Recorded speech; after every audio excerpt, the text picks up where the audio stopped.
পুষ্পনিতে একটা সাপ ছিল, এটা আমরা মা ফুট দেখছিলাম, কিন্তু আমার বাবা দেখতে পারলো না, বুঝেছেন? তারাই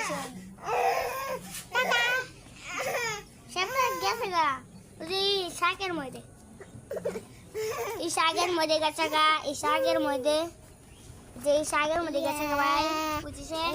আর দেখা যাচ্ছে না।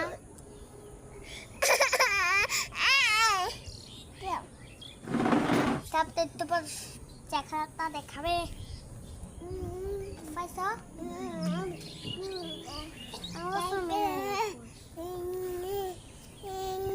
ভাই সাপ দেখেন পানি দিয়ে সব পড়ে গেছিল।